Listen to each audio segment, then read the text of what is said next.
We just want to take you to Arizona. Let's just eavesdrop just for a moment. This is Mitt Romney. He's addressing Republican leaders in Arizona. In fact, Senator John McCain, he walked in the room with Romney. This is the Republican National Committee spring meeting. Let's take a listen. I wrote it down, all right? but Michelle Bachmann and Tim Pawlenty and John Huntsman and Herman Cain and Rick Perry and Ron Paul and Rick Santorum and Newt Gingrich, thank you to this extraordinary team. We have all fought hard and well, and we're going to fight for the things we believe in.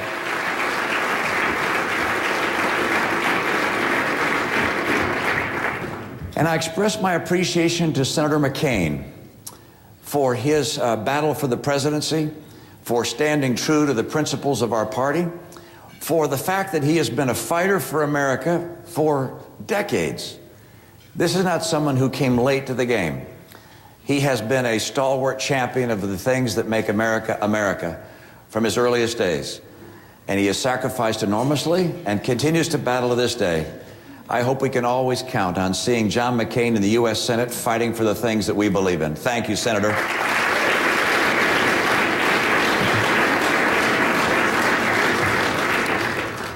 I'm surprised that Senator McCain did not regale you with some of his favorite jokes. I've heard a couple of them. He has one where he says, this is the only state in America where mothers do not tell their children that someday they can grow up to be president. I think I can join the millions of Americans that wish you would have proved them wrong, John. You've been president right now.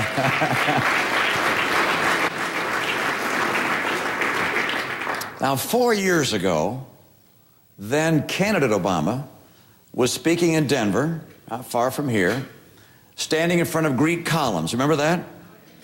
Don't think he'll be standing in front of Greek columns this time. Won't want to remind people of Greece.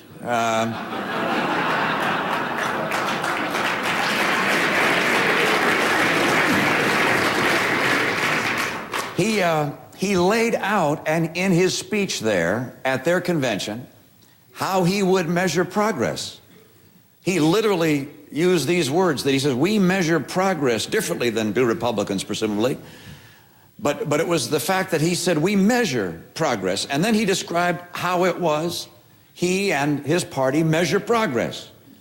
And I think it's interesting, given the fact that he laid out what his report card would be, to go back and score him on the very report card he laid out.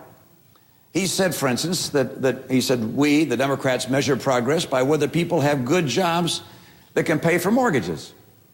Okay, we're 3.5 years later, and he has not yet created a single net new job in America. We're 3.5 years later.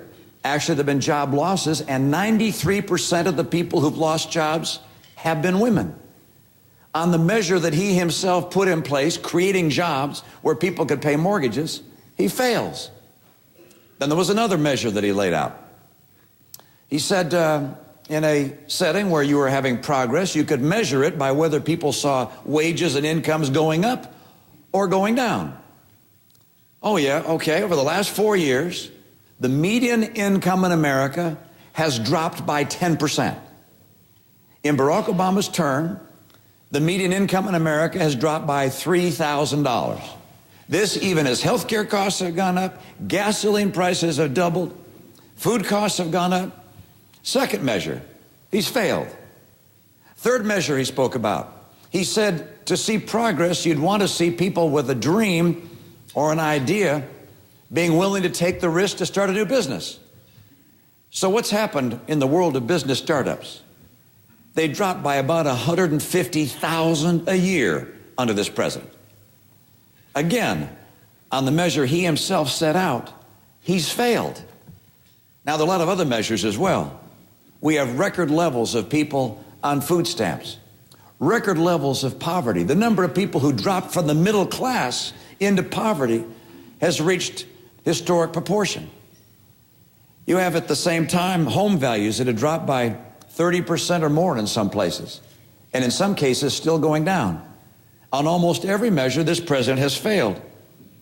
Now, he's also failed overseas.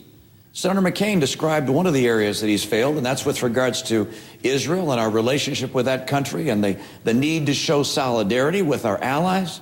We're not closer to peace in the Middle East by virtue of his policies in Israel or elsewhere there.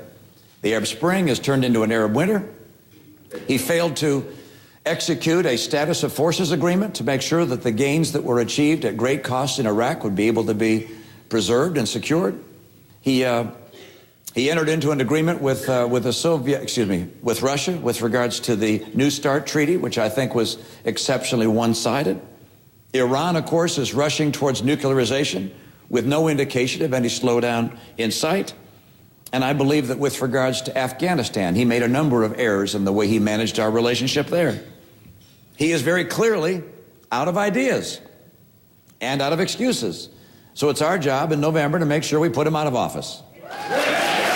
All right, so Mitt Romney, the Republican presumptive presidential nominee, delivering a speech in Phoenix, Arizona, going after, not surprisingly, the President of the United States on domestic economic issues, on national security issues, foreign policy issues. We'll continue to monitor what he has to say. There's been some speculation he may make some sort of appeal to Hispanic voters out there and across the country. We'll check in. We'll see what he's saying. Much more on this story coming up later this hour.